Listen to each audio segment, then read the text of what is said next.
Bonjour, je vais parler du prince Harry, le duc de Sussex, et nous allons parler du couple Sussex, Meghan, le prince Harry, pour dire que chaque fois qu'une rumeur est lancée, elle est aussitôt démentie quelques mois, quelques années plus tard. Je dis ça parce que il y a quelques mois de cela, il y avait une rumeur qui courait que le prince Harry et Meghan Markle ne s'entendaient plus avec Katy Perry. Katy Perry, c'est une chanteuse américaine, vous devez sûrement la connaître, et le fait qu'elle avait accepté de chanter lors du concert suite au couronnement du roi Charles avait fait dire aux autres qu'elle était devenue une anti-Sussex, était passée de l'autre côté, dans l'autre camp. Donc ils étaient en train de rigoler, il y avait des rumeurs que Katy Perry ne voulait plus être amie avec Meghan et snobait Meghan et tout ça.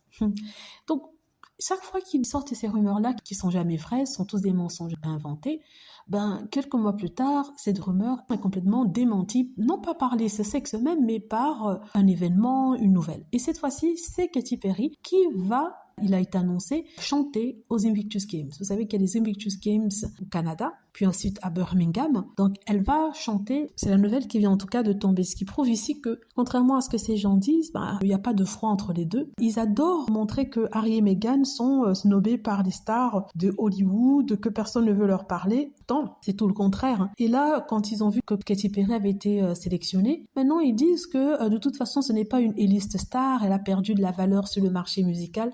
N'importe quoi. En tout cas, ça m'a bien fait rigoler. Tout ça, ça me fait vraiment rigoler.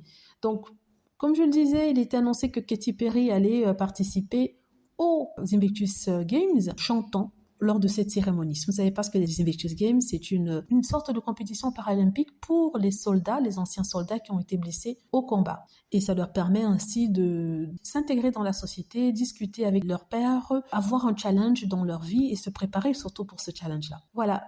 Dites-moi ce que vous en pensez, j'espère que vous avez aimé la vidéo, n'hésitez pas à cliquer sur like si c'est le cas, à vous abonner pour plus de vidéos et à cliquer sur la petite cloche afin de traverser lorsque je poste une nouvelle vidéo. Merci.